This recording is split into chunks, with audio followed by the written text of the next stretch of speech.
it just looked cheesy. The video looked shitty. The theme was shitty. Like Game of Thrones wants the gimmick back into the winter kind of thing. Right, like Game of Thrones, like hello, gimmick infringement, anybody? But dude, WCW and WWE do gimmick infringement all the time. The following announcement has been paid for by the Put Me Over podcast. I guess from AEW, there's a couple points I would like to talk about. You want to start with Sting, or you want to start with the title switch? Let's start with Sting, because I feel like it's a little polarizing. Yeah, it's a mixed review, right? Like they're from both spectrums from what I read from the reviews. I personally, surprise, I wasn't like it was. I love the idea of like making a blockbuster signing, but the execution of it seemed kind of like whack. It seems so WCW Nitro era adjacent, obviously for a lot of reasons. Actually, yeah, obvious reasons. And it just seemed kind of cheap, and I don't know what they're doing with it. You know what I mean? Like, what's the point of that's why you tune in next week. This is just a little taste. This is just here. I'll give you a little sample baggie of this crack. If you want to buy the real stuff, come back and actually buy it. This is just the taste of what Sting. That was just the announcement. You know what I mean? I don't know what he's going to do, and that's why I'm going to tune in next Wednesday to see what he's going to do. Because there is a backstory behind as far as why he's there to begin with. Cody Rhodes, that's his favorite wrestler back in the 90s. He grew up watching Sting and idolizing Sting. So right. I think that's going to play into it's definitely. What's that? Like story-wise, kayfabe-wise, like what's he doing? Like, is he going to wrestle? He's coming out with a bat, so you're going to have to do something where you're going to have to use that bat or something. And it just looked cheesy. The video looked shitty. The theme was shitty. Like Game of Thrones wants the gimmick back into the winter kind of thing. Right, like Game of Thrones, like hello, gimmick infringement, anybody? But dude, WCW and WWE do gimmick infringement all the time. Yeah, but I'm like, is this Cody Rhodes behind me or the Night King? I can't tell. But it was. Oh. I like the moment. I like the moment of him getting in the ring and Tony Schiavone making the call, right? That was Amy Chill. People clowning that. I forgot who. Like, what? Those are WWE simps. I think it was that guy Greg and Rosenberg. They were making fun of that shit. Like, dude, he's trying way too hard to sound like WCW Schiavone. You know what, though? I liked it. I think Schiavone was sincere with it because he didn't know. I don't think a lot of people knew. Let me put it this way. He's Schiavone. He was in WCW. Why wouldn't he try to sound like Schiavone from WCW? That was the only thing that he has. Like, of course he's going to sound like that. It sounded like how he sounds. How I talk. He sounded genuine. Never seen WCW? We should take a poll for our listeners and peeps. We'll put that poll up. We'll see what they thought of it. We'll find creative ways to pose the question, but overall the Sting appearance, I do like the ambition to like try to do it. But again, man, he's like a 61-year-old dude with hair. Yeah. His face paint's starting to look jagged, and his hair. Oh, it's just not. For me, it's the hair. Yeah. It's Donald Trump or Jace, bro. Yeah, I mean, no, it's like Giuliani. I'm waiting for it to start dripping down. Oh, God. Oh, yeah. It's pretty bad, but still. I wasn't crazy about it. I'm not going to say, like, oh, my God. Like, when it happened, I was like, what the hell? Like, why is he here? But then again, like, cool, I guess. It's awesome, but I'm intrigued to find out what's going to happen because like you said, he's 61. What exactly do you want from a 61-year-old guy in the ring? You know what I don't want? I don't want Commissioner Sting. That's for damn sure. No, that's not going to happen.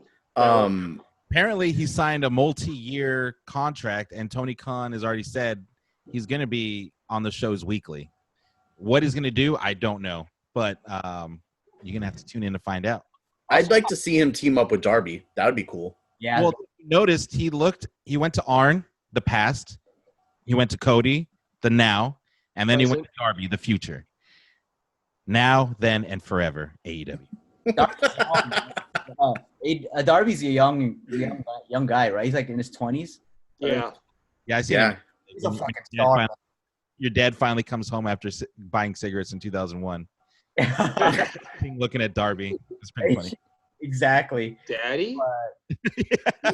Maybe they could do a storyline. If this was WWE, Vince would be like, I know what Sting can do. He can be his dad. Oh, God damn. Damn, and I feel really. I thought that injury he suffered from Steph was career ending, man. That shit was rough for old ass dude to take that bump, that buckle bomb or whatever. But yeah, I mean, I do. Again, I think it's ambitious and it's a good attempt. I just wish they executed it better, or like. I mean, we were talking about it earlier. Like, there's nothing they can do. They have no video. They have nothing from the past that they can use. So Right. It's all a WWE stuff. So, I mean, there's really nothing they can use other than just some random images with his face, or something, like Pro wrestling insight, or what is the pro wrestling? Pro Wrestling Tees. No, like pictures from like Yeah. PWI. PWI. Did they They could use that. they have an in-house writer for their themes? Because a lot of AEW themes are trash, man. This one reminded me of his classic theme song. Like from WCW days. Yeah. I don't know. It didn't bother me. It's better His theme didn't bother me at all. than Let me. Oh, go ahead, Drew. I'm sorry. No, I was making a joke. Oh, sorry. The moment's passed. Go on. I'm sorry.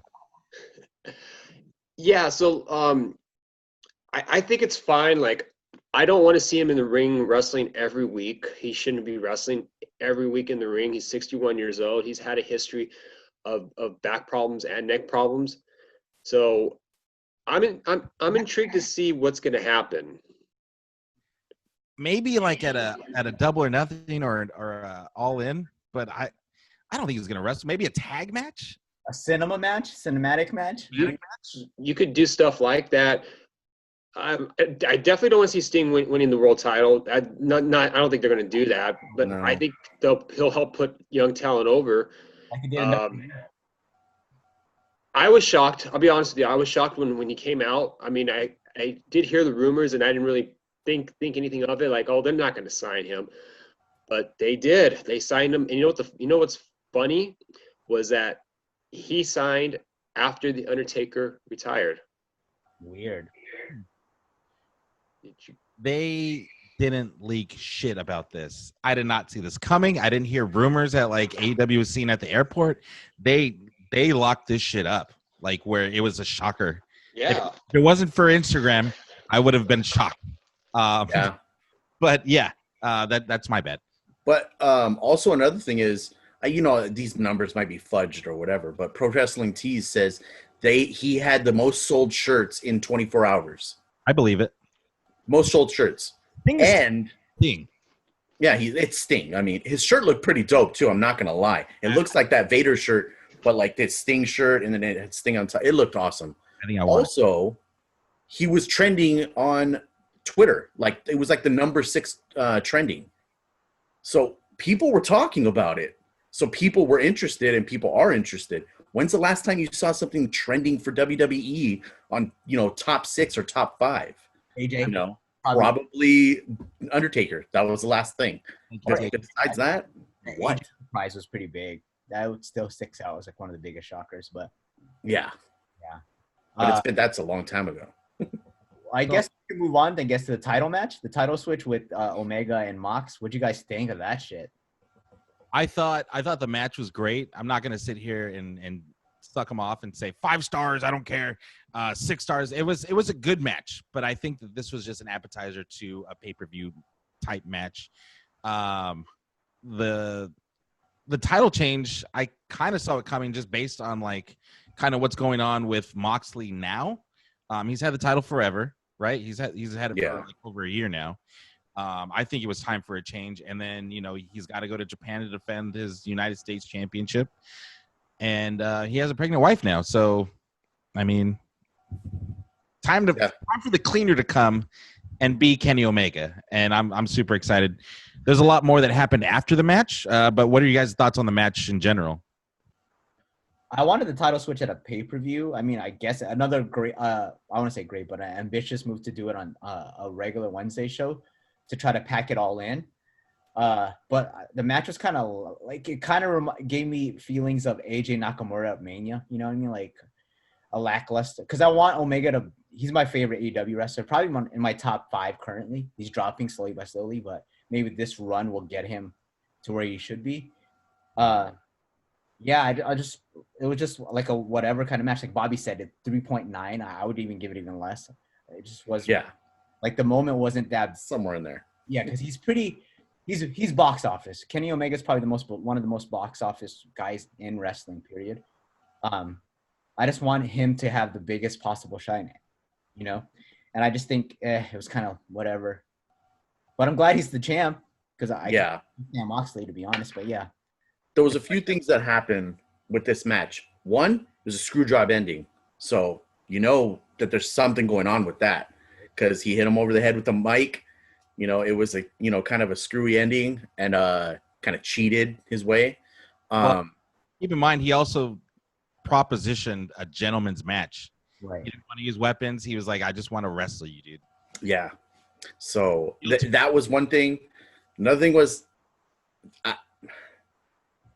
I'm kind of over the V trigger being used that much. Like I told you, I said it earlier when we were talking about it. It was V trigger after V trigger after V trigger. It was like V trigger to the back, V trigger to the head, slingshot V trigger, V trigger a couple times in the chest, and then he catches the V trigger by the third one. Have you seen classic Daniel Bryan move? You know, 3 kicks and he catches the last one. Should have saw that coming. Have you seen a big time Kenny Omega match? That's what he does. Yes, the V trigger in these big matches. Yeah, he was using it a lot, and I like it. But he didn't do his winged angel, huh? He did. He did twice. He was attempting it a lot. He was attempting it, but I don't think he did it. That's how he got the pin. Okay. Well, he hit him over the. Oh yeah, he hit him over the head, and then that's when he did it. Angel. Yeah, that's what happened. He hit him with the mic. Actually, I think he did it twice. Now that I think about it, I think he hit it twice. Did he hit it twice and didn't go for the pin the first time? I think so. Okay. But he did hit it. He definitely hit it once. I mean, that's how he won. That's how he won the match. So let me get my thoughts in here real quick. Or go ahead. I'm sorry. Well, no, yeah, go. Kenny kicked out a paradigm shift, which I haven't seen happen before. I was going to mention that right now because. Go ahead, Dick. Yeah, no, no, I'm glad you mentioned that because I thought AEW did a tremendous job with Jon Moxley in general for him as being champion. The paradigm shift was well protected. It took Kenny to kick out in order for that to happen. The right move, that was the right call. Moxley on the mic, I will say for 2020, him as champion has been overall great. Has been tremendous. You know, especially with his mic work when he was with Eddie Kingston was phenomenal. And then this with Kenny Omega, even though it was short, I thought it was great. He had a great run. He showed that he can be a top guy in the business. Kenny Omega, I will say the other thing I want to take into consideration is that they were wrestling outside in the winter. They were wrestling in 40-degree weather. So maybe it may not have been the optimum area to be in for those two, but they pulled it off. I mean, we got to give these guys credit for pulling it off. I didn't expect it to be a 5 or 6 star match. I just wanted it to be a really good match that told a really good story. And I was really surprised at the end with, with Don Callis being out there, I didn't expect. I was like, wait a minute, why is he back out there? And then it was later revealed that they're in collaboration. Those two are working together. And even more shocking news is that now we have to turn to Impact on Tuesday to find out why they're working together. Yeah, let's not forget. Probably my biggest thing of the week is the fact that Marvez was out there after the match. Don Callis, everyone's kind of booing Kenny Omega and Don Callis on the way out. They're talking shit to him on the way out. Like, what the fuck, dude? Why did you do that? And then Marvez is out there and he's like, so you're just going to leave? You're not going to say anything? And Don Callis looks at the camera and says, if you want to find out what's going on, you need to watch Impact on Tuesday. And that was like a nuclear bomb dropped on these Wednesday Night Wars. This was a huge shot. because now AEW, for all the shit we talk about Impact, right? This is something that is huge in the world of wrestling. Companies don't work together like this. So now, especially in the States, they got my ass to want to watch Impact for the first time since Hogan and Dixie were there. So I'm in years interested in what's going on, and I'm gonna watch. Yeah, it was funny because he kept saying, "You're gonna have to find out on Tuesday. You're gonna have to find out on Tuesday," and he was like, "But AEW runs on Wednesdays. What do you mean? You're gonna have to find out on Impact on Tuesday." And I was like, "Mic drop." I was like, "What is going on here?" Who's the Impact? Then, Does anybody know? What was the question? Who's the Impact champion? I think it might be Eric Young. yeah, I think so. I I could be wrong. I know he was the last one to get it. I remember that. I'm curious if they do work together. The thing about having like cross promotions is like who goes over, right? Because it makes obviously one promotion look better than the other. So I'm curious to see how they navigate that, or if they do like, get your win back, or like have some sort of schmozzy where nobody looks bad. But every match they're gonna do something like that.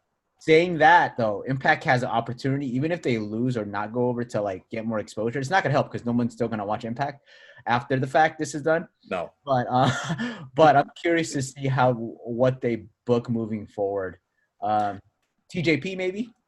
This, mind you, this is a huge flip off to WWE because NXT can't move to Tuesdays now because now wrestling fans are going to be watching Impact to find out what happens next on NXT. On AEW.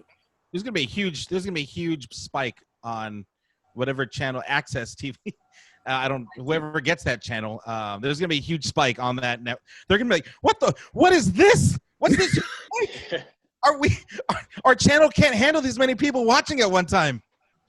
They're also going to be on Twitch as well, so I'll probably watch it via Twitch. Yeah, I mean, Twitch is going to be like, what the Impact Wrestling? What's going on?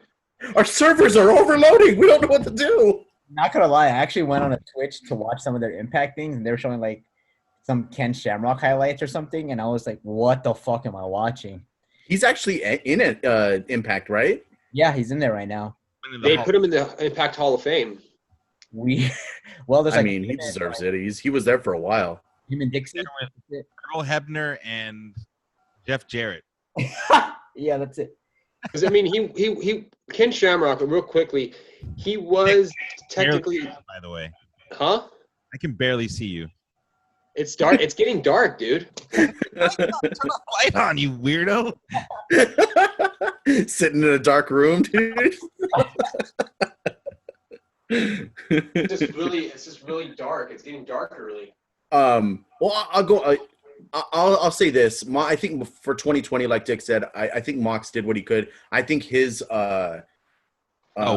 he shot up from what my expectations of him coming from WWE. I didn't really expect much from him, and I know they wanted to make him look like the star he is, and he outshined for sure. He did what he could, and he was damn good at doing it. So hats off to him. He held that belt damn good. And I think it being on Kenny is gonna be so good. This is the Kenny you're waiting for, Byron. We'll see. I haven't seen anything yet. Anyway, go. Couple things I want to mention. There's a couple things I want to mention. Number one, it's actually Rich Swann who's the Impact World Champion, not Eric Young. So, wow. Still don't care. But the point of it is this, though. Like, I think Impact. I mean, AEW should try to work with other organizations. I mean, look, they did have some sort of partnership with the NWA, in which it's beneficial for them because there's a lot of things that AEW is lacking at the moment. I mean, their women's division is not very good. Wow. Having someone like a Thunder Rosa helps improve their women's division. You can also use their women as well. You know, you can get like Deonna Purrazzo, who is their women's world champion. You can throw her in there. You can throw a couple other girls in there and make the women's division better. Luke Gallows and Doc Anderson are the tag champions. The Young Bucks are the tag champions. The Elite The Elite's coming back together?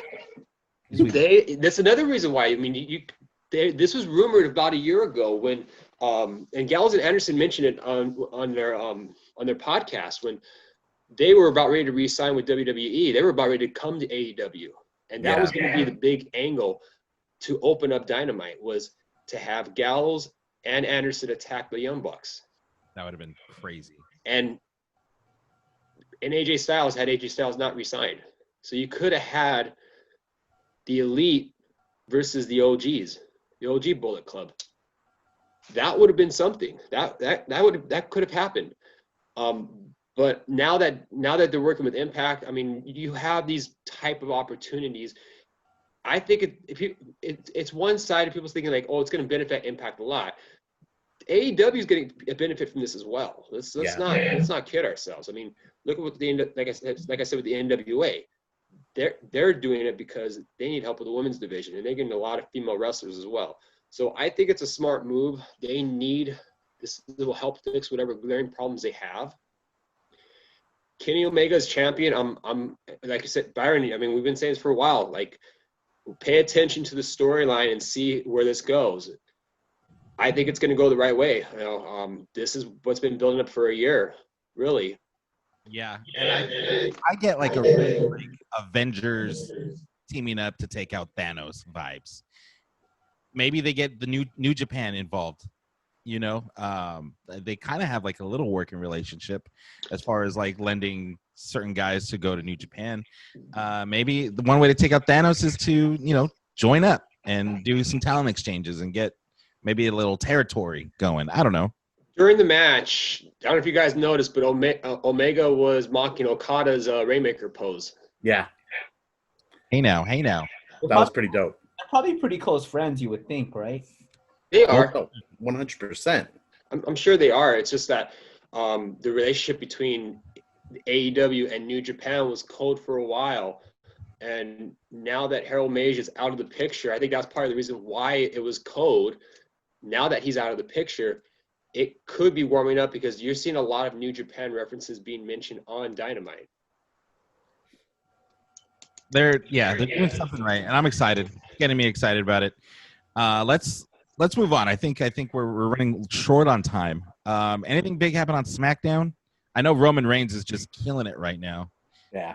That's pretty much it. It was more of a holdover show. Oh, Bailey lost to what's her name? Pretty clean, Natalia. They're doing it. I think she asked for a vacation though. She's taking a break soon. Okay. I think she's about to feud with Bianca, and Bianca's probably gonna take her out for a while. That's her exit because she asked for like a extended vacation, I believe. So that I'm okay with. She held the belt for over a year. Give her some time. I'm okay with that. Just don't bury her. Like I feel like what they're doing, especially going back to the Survivor Series match and now again with Natalia, I feel like she should be a big deal, especially if you want to build up Bianca. She should be a big deal than tapping out to jobber Natalia that doesn't do much of anything anytime. Other than on our YouTube channel. Showing them off. They really want views for that YouTube channel. If you guys aren't aware, Natalia and her sister have a YouTube channel, and they desperately want you to look at their chest throughout every video. Yes. My God. That's the thing.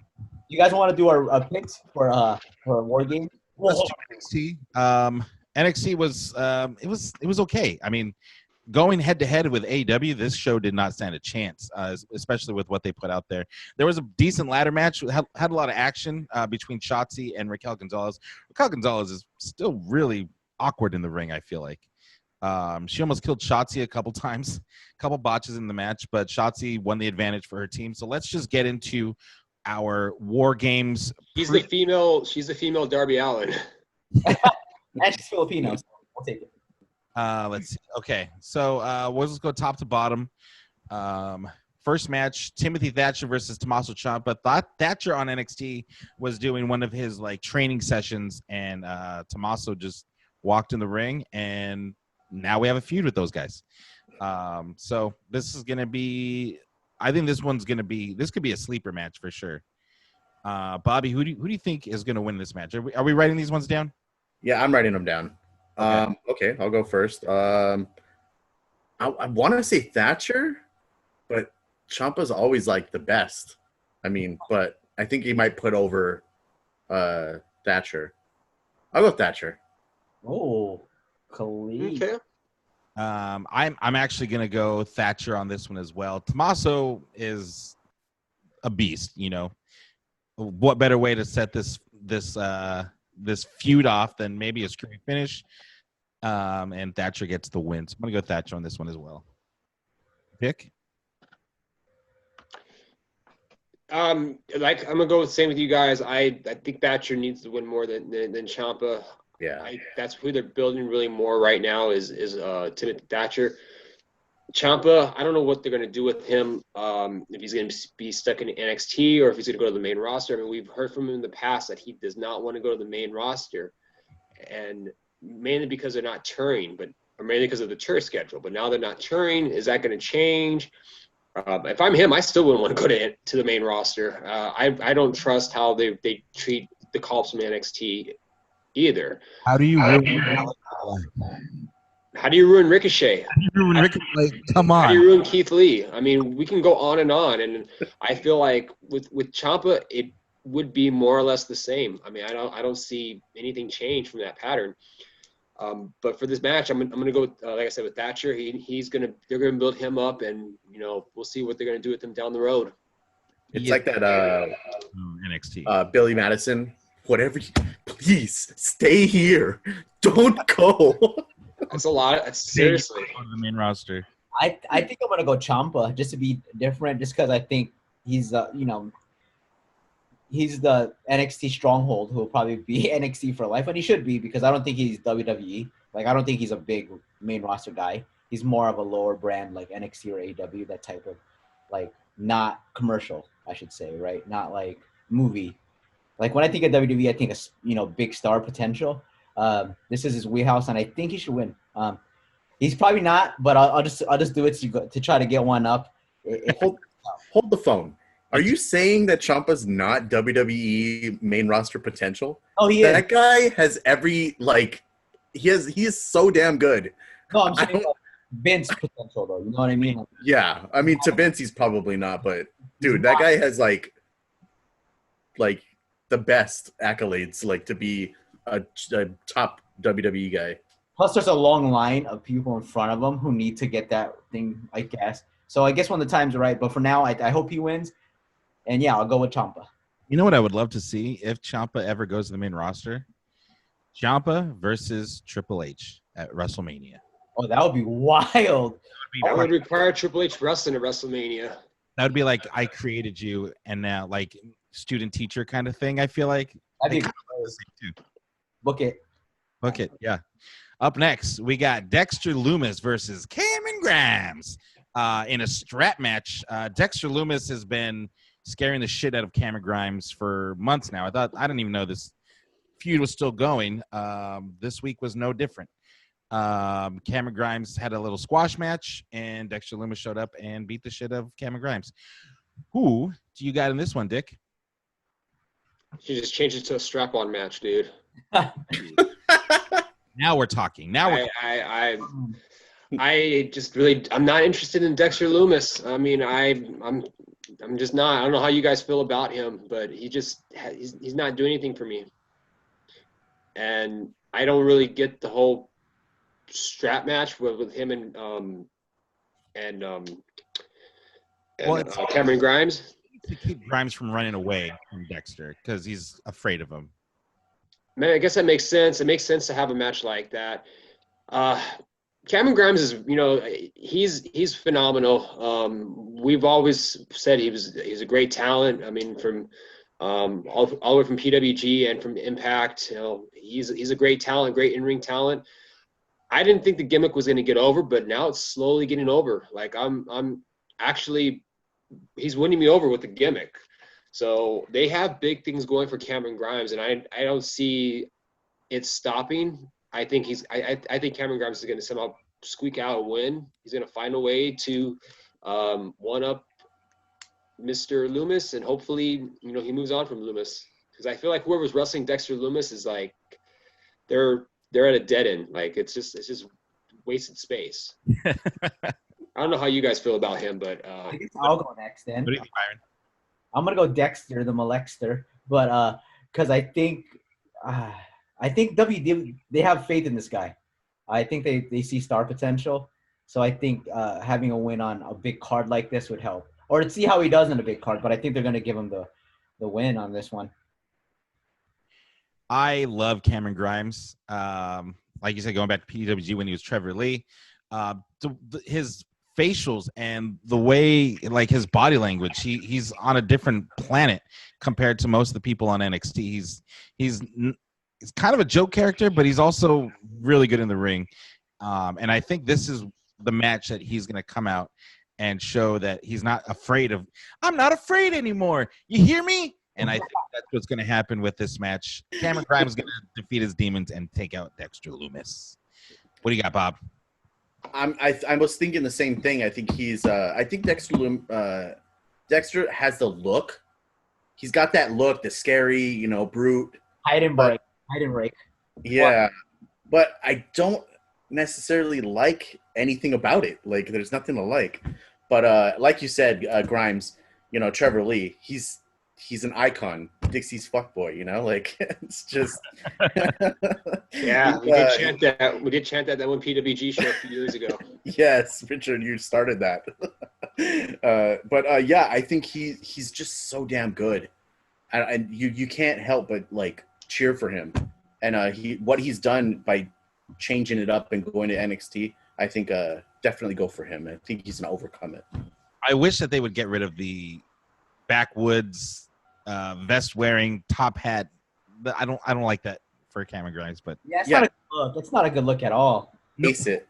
No one gets over like that unless you're who's been like a southern hillbilly.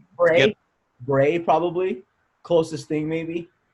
Yeah, I would but even his was consider different. Bray. That's a whole nuance. That's a little different. That's like those have eyes. Unless yeah exactly. The Godwins, but I mean. Right there. That was 30 years ago. And the slop. I think slop was way more over than anything. All right, let's get into the next match, a triple threat match for the NXT North American Championship. You have Leon Ruff, who I call Leo Rush. Like, Mom, can we have Leo Rush? Well, we have Leo Rush at home. Like, and then Leon Ruff comes out. I think that's like the best thing. Against Johnny Gargano and Damian Priest. That theme's grown on me. It actually has grown on me too, like a cancer sore on my left nut. But okay, so I guess I'll go first on this one. Leon Ruff is, he's like a big underdog. Tiny guy. The belt doesn't even fit around his waist because he's so small. And then you have Johnny Takeover, and you have Damian Priest, and I think that's really where this feud is going to be centered towards. I'm actually going to go Johnny Takeover, Johnny Gargano, Johnny Gargs on this one, because he also has these ghost face guys that another one popped up. So now he has two. I think there's going to be some shenanigans in this match, and it's a triple threat match, so there's no DQ. So I'm going to give this match to Johnny Gargs. Ooh, that's a good call. This one's tough to call because all of them have a really good case to win. I mean, Damian Priest has been the coolest dude in the backstage area. All his interviews, he's like what Roman Reigns should have been from the beginning. He's like a rock star back there. And he's growing on me. I used to hate him and laugh at him and his stupid theme, but now I'm starting to like him in ring too. He's a big motherfucker too. Tall dude. Yeah, he's huge. I'm gonna fuck. Is there any way Ruff wins this? No. So I'm gonna go with Damian. Fuck it. Okay. Yeah. Dick. There is still a chance that Leon Ruff can win this match. I mean, he is part of this match, so he has a chance to win. I'm gonna. Yeah. Like we mentioned with Damian Priest, he's been very, very good as in his role in NXT. I think if there's one of the few people that do get called up to the main roster and may succeed, I think it'd be someone like a Damian Priest. Absolutely, I agree 100%. I think he will be. I think he will succeed in that environment. Ooh, his feud with Baron Corbin could be so good for that mid card role that he's going to be in forever. But go on. Keep him away from Baron Corbin. But unfortunately, that's probably what's going to happen. I think, despite of all this, I think somehow Leon Ruff is going to win. You think he's going to swim around sharks and survive? I think he's going to somehow survive. Yeah, I could see that happening. Yeah, I could see that happening because I think Gargano and Priest are going to be too focused on each other that Leon Ruff is going to be the odd man out, and then he's going to sneak a win, and then he'll still be champ. I think he'll eventually drop it to Johnny eventually, but I could see this going on for a little bit longer. I really agree with you on that. I could see them losing track of him, and then Leon Ruff can go on his own way, and Gargano and Priest can go their own way. I could see that happening too. A lot of outcomes in this one. Bobby, who do you got? Wasn't Damian Priest just the champion? Yes. Yeah. So him winning it back would be like a quick turnover. Leon Ruff has had 2 defenses, I think. That's a pretty quick turnover. Yeah.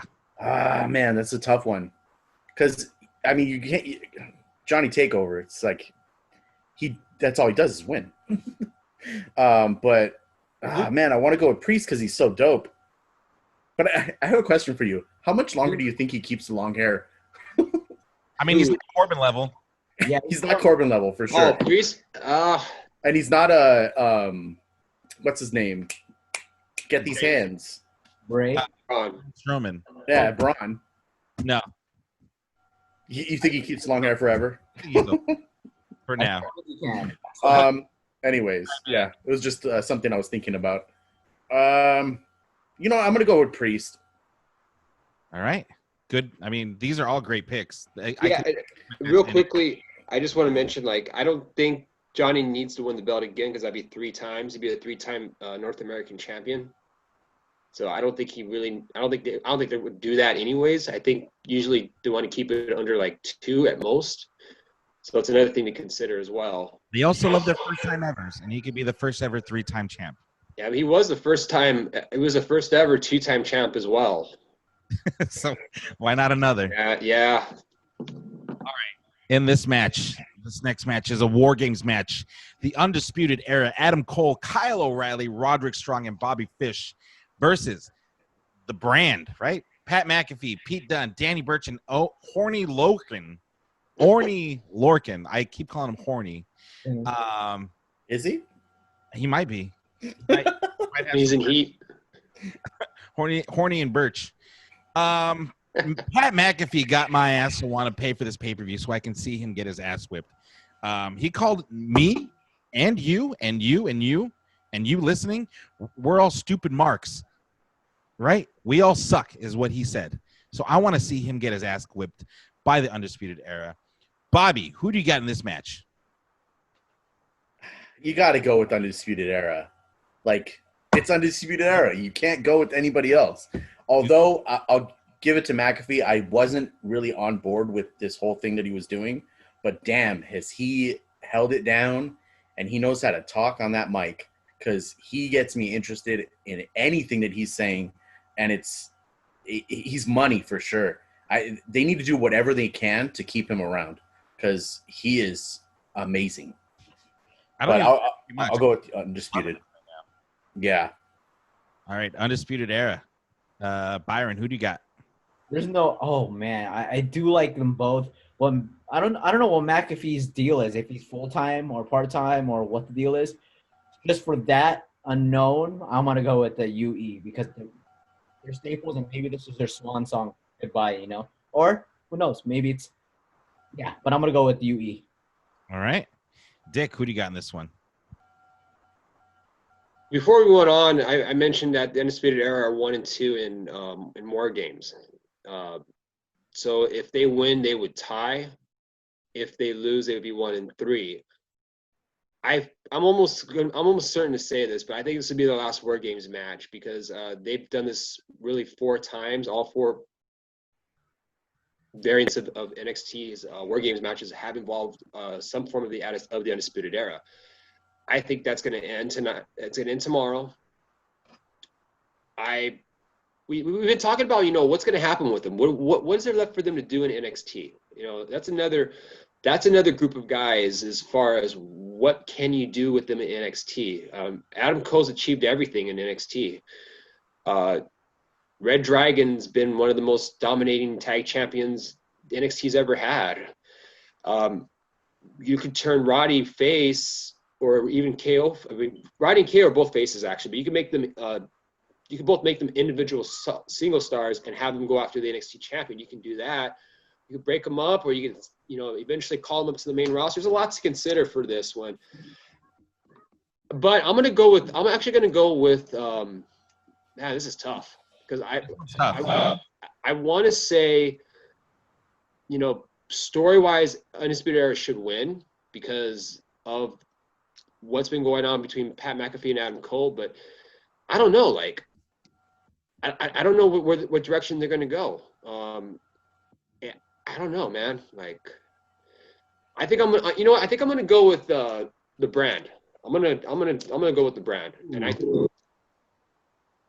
And Adam Cole beat Pat McAfee in their last their first that's right.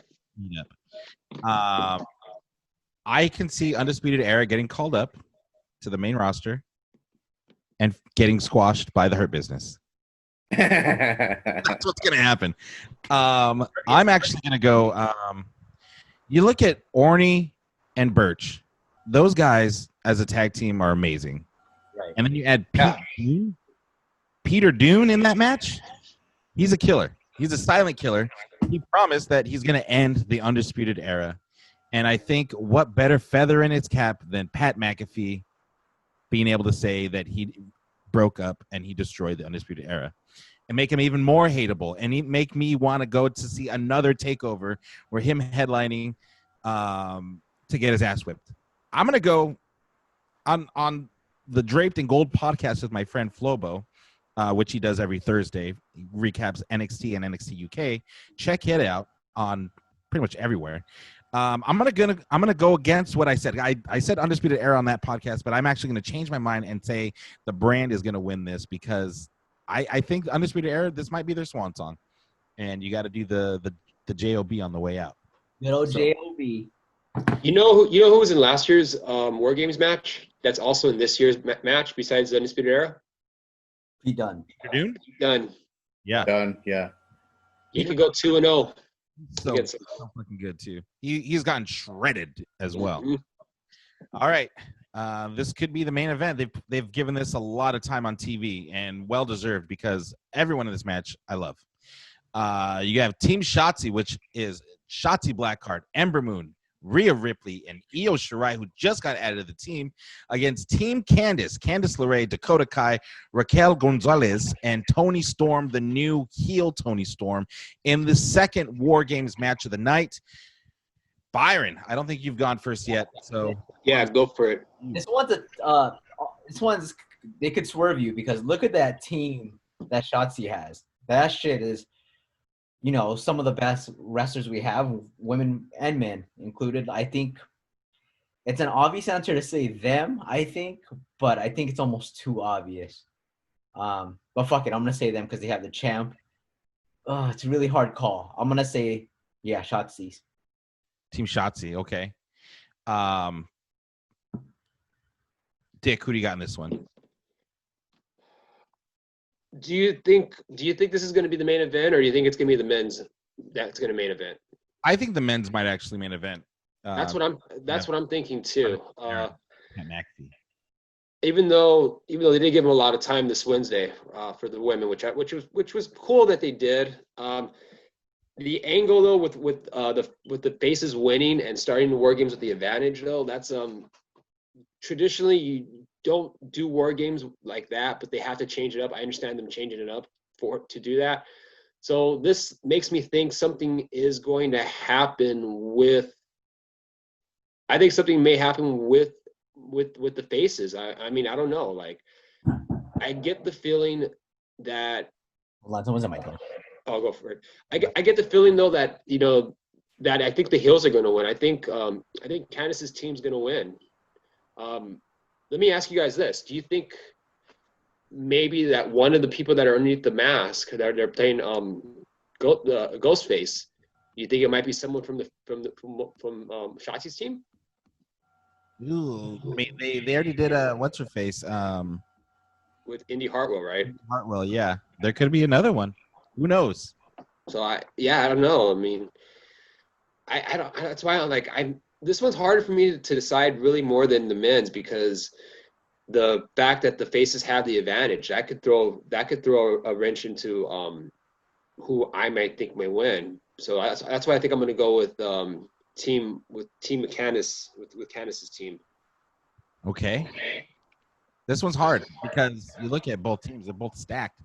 I liked this week. Candice, pointed out the fact that she's got pretty much a strength with everybody on her team. You got a powerhouse, you got a smart, cunning Dakota Kai, you have a Toni Storm, and then you have Candice LeRae, who on her Instagram actually posted. People forgot how much of a badass I actually am, and she posted a clip of her winning that guerrilla warfare match against the Young Bucks when she tagged with Joey Ryan, who we don't speak about on the show anymore.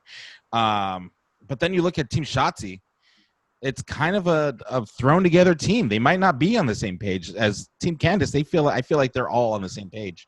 They're like a superpower, but they're not, all cut from the same cloth. Yeah, that I agree with. So, with that being said, I see a lot of big things in on the horizon for Shotzi. But I'm gonna go Team Candice on this one. I think there's gonna be some shenanigans. I know I'm booking both heel factions to win, but I think that's the way that's the way we're gonna go on this. So book it, Team Candice. Who do you got on this one, Bob? I think it's going to be Team Candice. I think with Toni Storm turning heel, it's going to create more of a storyline if they win. I think it's Team Candice that's going to win. I think there's just more going on with that group as a heel group, and they can create more with it. A women's undisputed era, maybe. Yeah. Damn, that'd be dope. Now you got me thinking. That'd be pretty cool. I think that's what's gonna happen. It's gonna be Team Candice. All right, those are our predictions. What are your guys' predictions? Let us know on Instagram because we're gonna post. We do it every pay-per-view where we post your predictions and what you think is gonna happen. You guys got anything else to add before we get out of here? Stay safe. Nobody do anything stupid. How's Lolo Benji's doing, dude? Pretty good. Really good, actually. I sold out once and I restocked and I'm still selling. So. What is that, by the way, for our listeners that might not know? Check out lolobenjis.com. It's a nice, refreshing hand sanitizer. A good scent and moisturizes your hands. Hey, Bobby, did you get yours yet? No, I got to head down to Richard's house to get it, dude. There it is. Richard's got it, though. Got it right here. Just to plug Byron's product. It's actually really good. It smells great. I enjoy it. I have it with me all the time. Whenever I go out, I have it with me to sanitize my hands. Great product, Byron. I need put me down for a bottle. Oh, sure. I still got a good restock, so we're good. All right, for everyone. But yeah. All right. Until then. Thank you for listening and downloading and telling your friends, telling your neighbors, telling your friends' neighbors. Don't forget, we are the new world order of professional podcasting, and we will see you next time. All right, an hour 10. That's still. It's okay. It's all right. We had a lot to talk about. I didn't think we were going to get through an hour. I thought we were going to max out at like 30 minutes, 40 minutes. Oh, no. We always end up going over, especially doing prediction shows. I got to go. Yeah. I'll see you guys. Yeah, peace. All right. Later. You mean the Oasis, Bob?